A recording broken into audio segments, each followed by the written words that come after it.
Previously on Learning by Association. There will always be young doctors, there will be young lawyers, there will be young plumbers and carpenters and play therapists and, chocolate makers.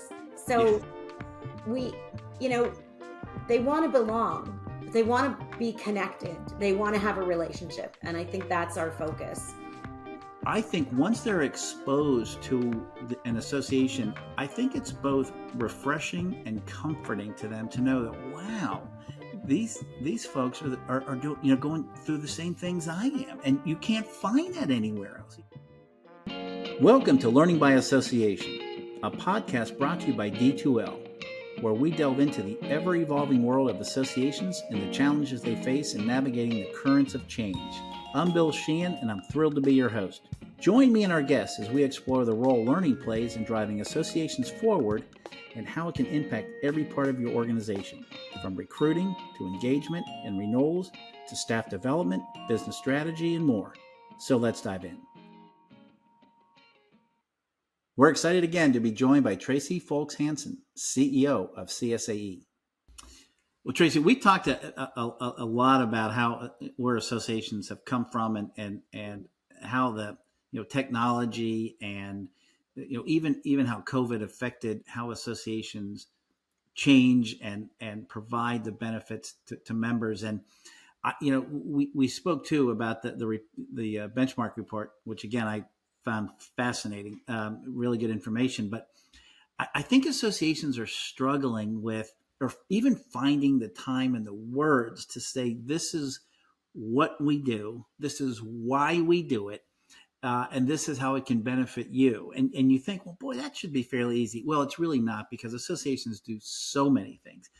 And I almost wonder if, if you've heard some success stories or talking with members about, how are they reaching the new or younger generation with associations, and are they able to clearly articulate and feel comfortable about the offerings that they can provide? Yeah, I think that we do hear from associations in terms of how they're communicating and how they're communicating, why why they resonate with the younger generation, or why they resonate with current members, or how they build that continued engagement piece. I think that every association should be laying out their strategy, and in their strategy it'll define where they're going to go and what they're going to do. I think a big piece of that is the whole focus on the member. And so I think that if we consistently and continually apply the logic of talking about the benefits, what's in it, we all do we don't like the phrase "what's in it for me," but like it or not, we all ask it. So, and sometimes we don't ask it, but we might ask it very passive aggressively. But we all know that members join, they're going to give us their money, and they're going to give us their time and their engagement because they want to belong. They want that relationship. And I think that's what associations really need to focus on is connecting with the member, building that relationship, creating those personalized experiences. And then, I think therein lies the root of the benefit to the member. And I don't think that is directed at any age or stage. I think that it is everything. And, Bill, we always talk about, associations try to be a lot for, we do a lot. I think recognizing that, we've got, even in CSAE, we have, CEOs and executive directors who have been at it for a while, or they're in the C-suite and they get it. They need something very different from someone who's just starting their career in association management. And it's incumbent upon us as the association that, helps foster excellence among association professionals to really create the programming and the deliverables that enable, everybody at all stages of their career, without trying to do too much. Because when you try to do too much, then, burnout, I think, coming out of the pandemic is real. It's a very different world. I think some people are still holding on to the return to normal unicorn. We're not going to find it. We have to define, who we are today and what we're going to be in the future. And I think that has to be rooted um, in meeting our members where they're at, and being there for our members. Yeah, and one thing I wanted to point out too, and I learned this too from some very good mentors I had in while I was in an association, and if I kind of set the table here, if you were to walk into any association and ask, let's say I had a staff of 10, and you ask each one of them, what does your association do? You're going to get 10 different answers, Sure. right? And if you ask them, what's the benefit? What are some benefits that you think you provide your members? And you're going to get 10 different answers. You'll have the folks who are involved in government affairs or government relations, and they feel that's all they do. And you'll have people in communications, saying we need to really keep our members abreast of what's happening in the industry. And you have the trade show folks thinking the only reason we exist is because of this trade show. And, so everything's a little bit different. And I think it was, I worked in 2 associations that it was imperative for every staff member to really have that elevator pitch, and I mean everyone. I mean from the receptionist, to everybody had to say the same thing. And the reason he said that is because he said not when we're at our show, not when it's when you're out with your friends and they ask you what do you do. And I think that that they have to, if you're all kind of in alignment, that association is going to operate really efficiently. And I saw that at CSAE, and I was impressed by that. And I think that's a sign of success. But when we were talking at your symposium, you're doing some pretty remarkable things at your organization that are making your employees happy. If you want to chat about that, I think associations would benefit learning that. I think I think there's a bit of old world thinking that if you're not at work, you're not working, right? And I think there's that fear and of or if my whole staff is remote, how do I know they're working? Yeah. And you've done it, and you've probably seen productivity, and you've seen happy employees Mm-hmm. who are passionate about what they do, and that's contagious. I mean, that will transcend at shows and at events and on webinars and the like. That this is a great place to work, and they're providing something. Do you have any advice for some of those associations are saying my staff is saying they all want to work remote or they want this, and I just feel that not lack of trust. I just think I can't see them, they're not working. I think, yeah, I do. You got to let it go. We had to do it. We were forced to do it for a couple of years. And if you saw changes in productivity or in performance during that time, you would have addressed them. You can address them the same way. I met someone not too long ago. I was at an event, and this individual who was, not any older than I am, probably schooled around the same era, probably came up in our careers around the same time, said we need to get back to the office because they need to learn that water cooler chat. They need to learn office politics. They need to learn all of those things. And my response was, do they really? Really? I don't know. I don't know that learning office politics is as important as learning how to collaborate and come together.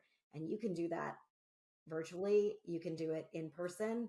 Now we make time to make sure that we're getting together in person as well.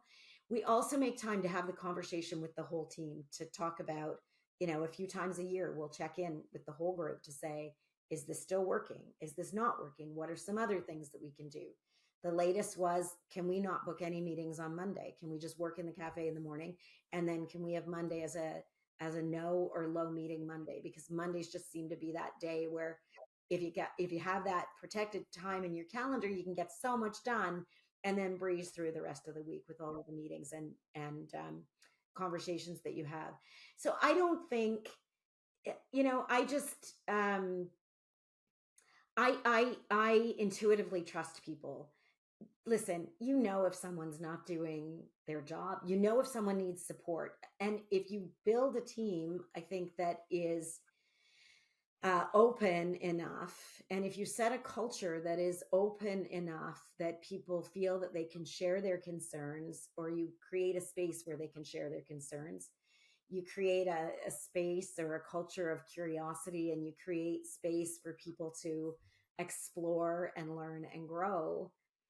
I don't know that you have to be in all in the same place at the same time to do that. I don't know that it's realistic anymore. I don't. And one of the things I will say, Bill, is how, what's the reason I feel this way is because I usually use myself as a litmus test. So when the pandemic first hit, a couple of weeks in, I was at home and I was just fit to be tied. I whipped myself into a frenzy and I was so upset. And what came out of that was I thought, I can't be the only one who feels this way. So we created an informal video meeting called Talk Tuesdays with CSAE members. We still run them now. We do them once a month now. In those days, we were doing them every week.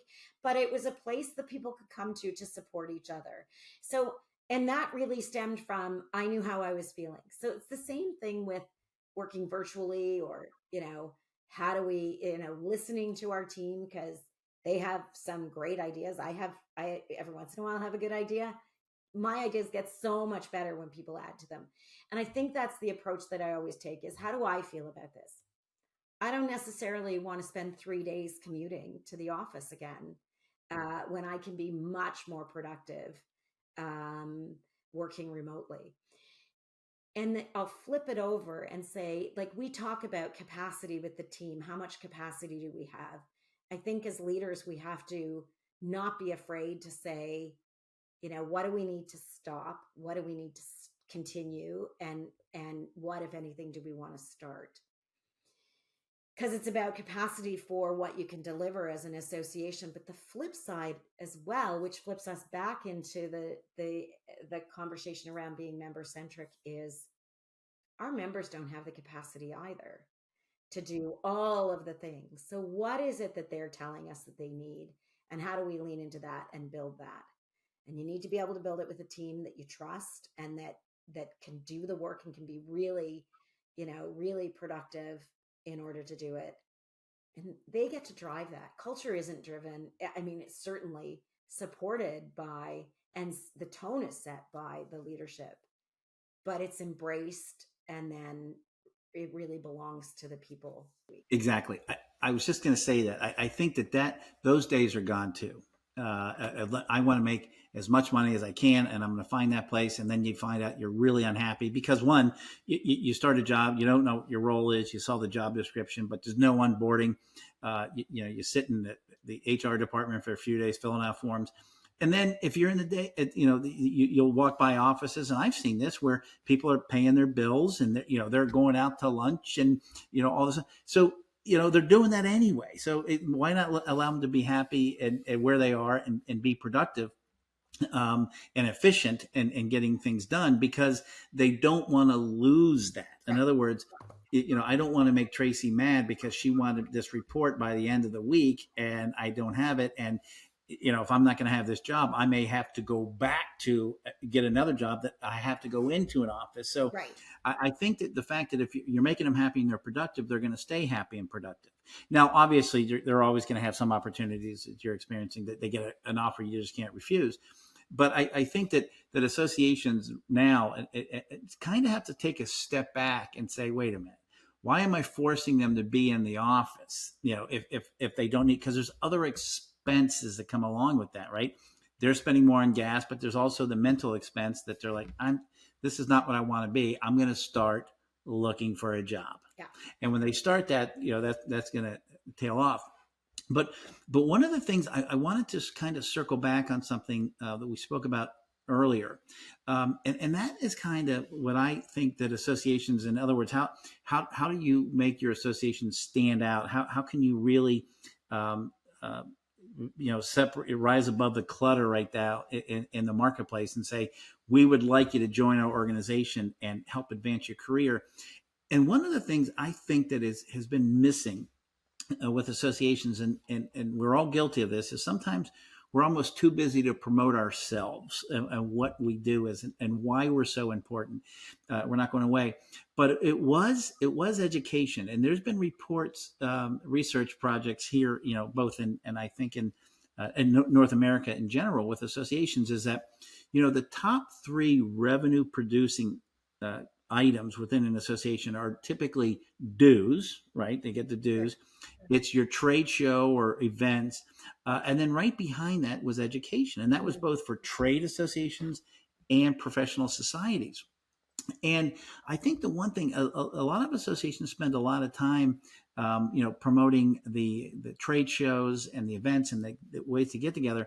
But I think one thing that's overlooked is education and learning, and not just on certification, but other training manuals of how to onboard your own staff, or how to deal with diversity, equity, and inclusion.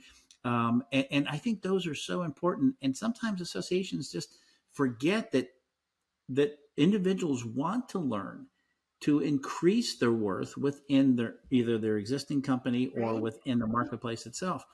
And I think, do you have any words of wisdom for associations to say, don't be afraid to talk about the education that you're providing because it's coming from subject matter experts? Yeah, I think that uh, you know, education, learning, professional development, it's all learning. So I'm going to use the word learning because, there's essential education like designations, and then there's professional development where I can learn all the time.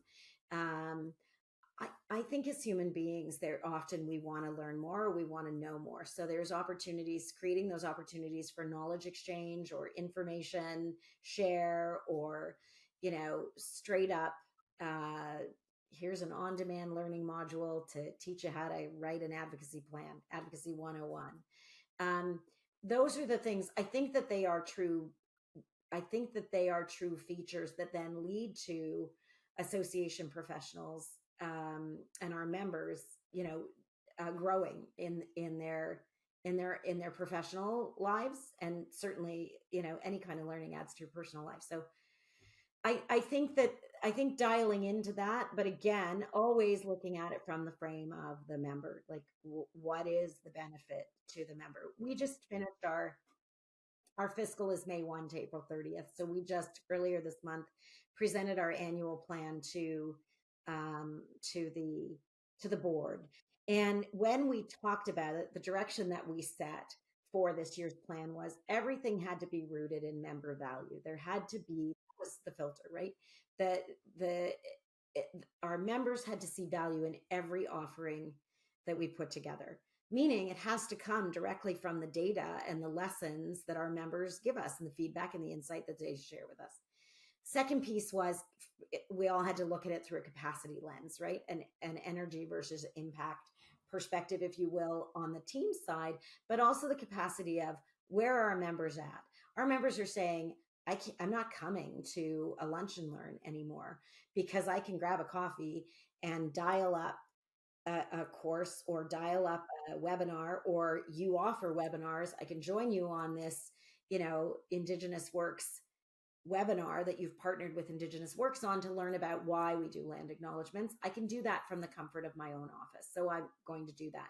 So again, it's not only capacity for what you're able to deliver as an association, but what are our members able to absorb? And that member centric piece is really important because you need to understand what it is. You can pull that from all sorts of data points. So that was really the sort of the filter that we looked at planning through, because even that, thinking about capacity is valuable to our members, because if they don't have the time to engage on things that are not important to them, and if we're not offering them things that are important to them, there's no value there. So we need to make sure that that is at the forefront, because that's the name of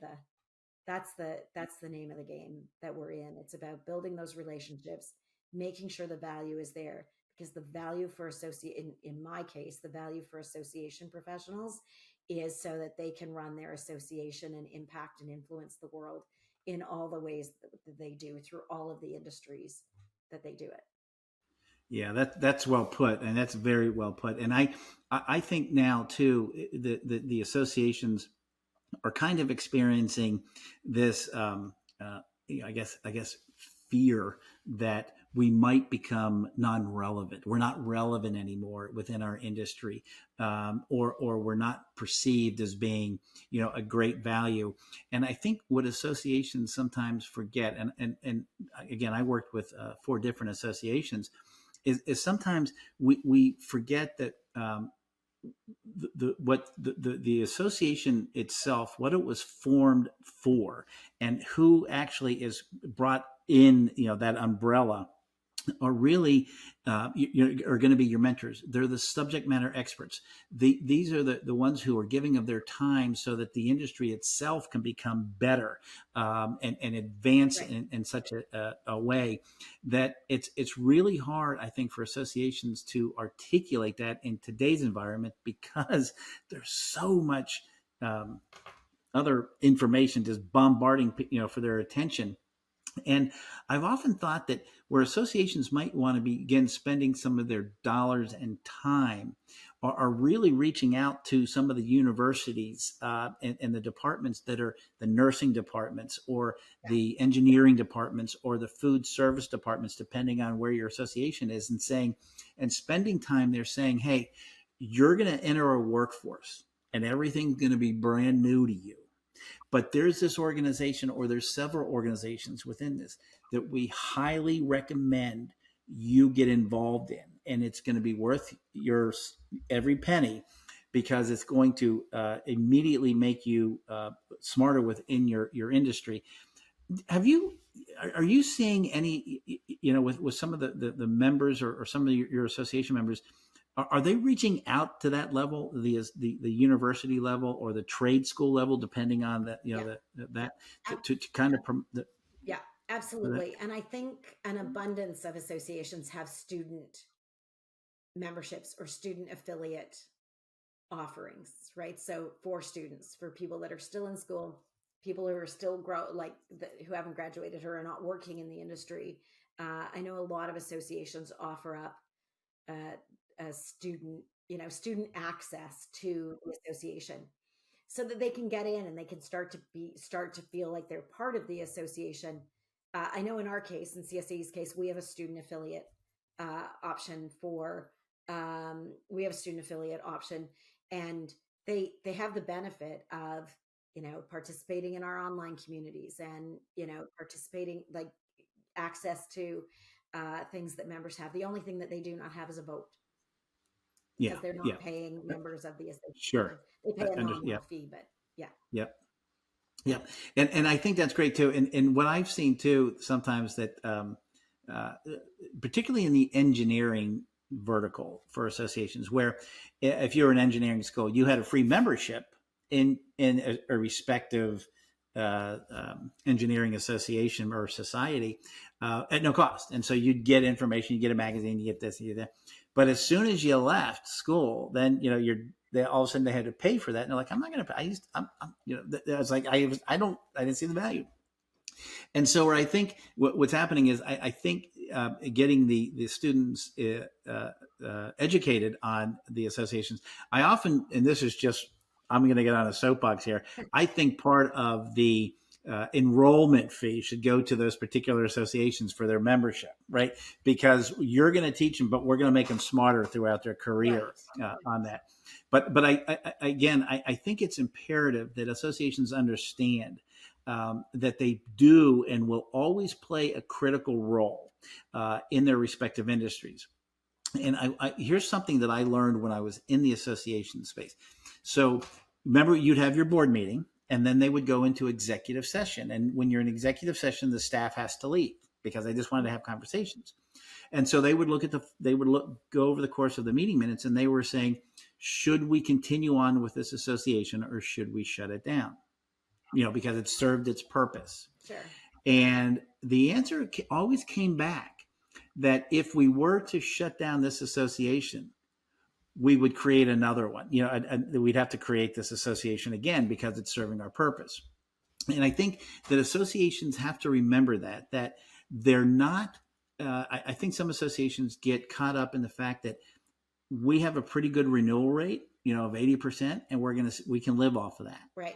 Well, that ends, right? That ends, and you don't want to be part of that. So I think that you've got to continually say to yourself that we are critical and we provide an enormous amount of benefits to the association, either through training or learning or networking or events to show off, to showcase the latest and greatest advances in an industry.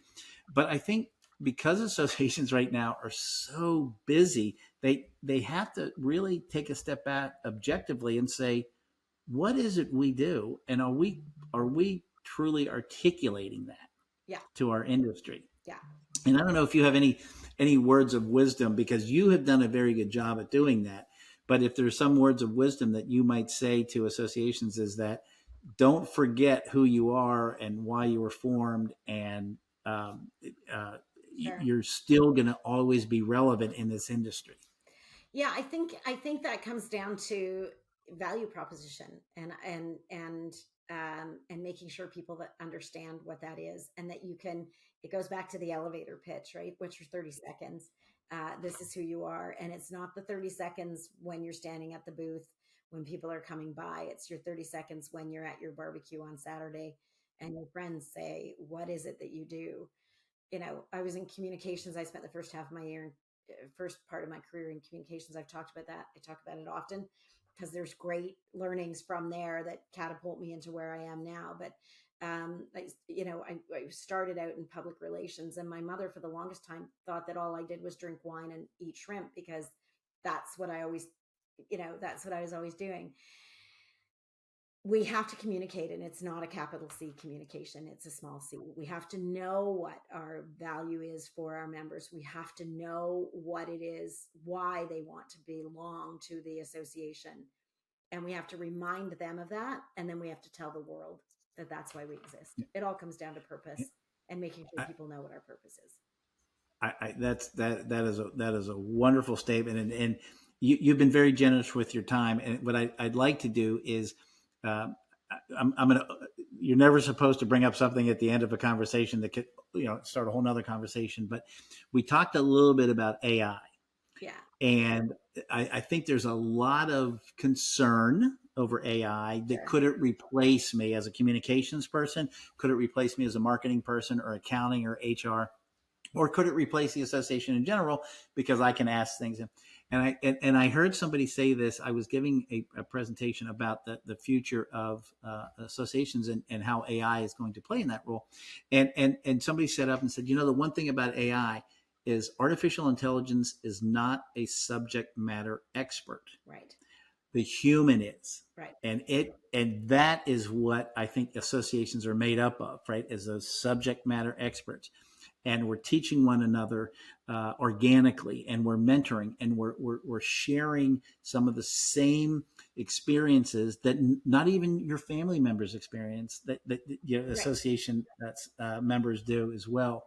So I think from the association standpoint, there seems to be, and I saw in that report, a sense of optimism that things are starting to come back. Mm-hmm. I think with leaders such as yourself, if we can continue that, we're going to see things grow.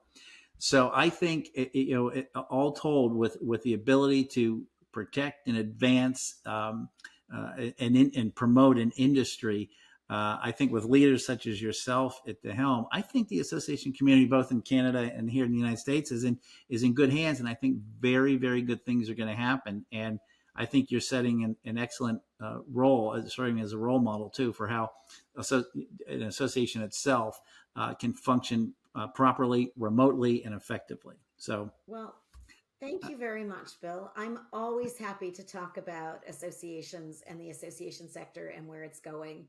I said it earlier, I like to learn things. I like to know things. Not to the point where I'm a know-it-all, because I'm absolutely not. I consider that everybody else is, and that they can tell me. I think that associations, and in our case, association leaders, the people that run associations, embrace that. Embrace, continuous improvement, evolution, and learning. And we learn from all sorts of different things. And we shouldn't be afraid of new technology. we need to learn about it. We shouldn't be afraid of, building a team that can be perfectly 100% virtual, because we can learn from everybody. And we can really learn from our members, where they want their association, if you consider that a member-based association really belongs to the members. Where do they want it to go? And I just happen to be in a great fortunate position where I can help guide it and steer it on behalf of our members. So it's always a pleasure to talk about it. Thank you so much for having me. Well, I will say that CSAE is in great hands, and I look forward to seeing you again soon. And I can't thank you enough for your time. I know it's an incredibly busy time for your organization. So this means a lot for us that you took time to be with us today. Thank you very much. My pleasure. You've been listening to Learning by Association, a podcast where we delve into the ever-evolving world of associations and the challenges they face in navigating the currents of change. This episode was produced by D2L, a global learning innovation company helping organizations reshape the future of education and work. To learn more about our solutions, please visit www.d2l.com. And don't forget to subscribe so you can stay up to date with new episodes. Thanks for joining us, and we'll see you next time.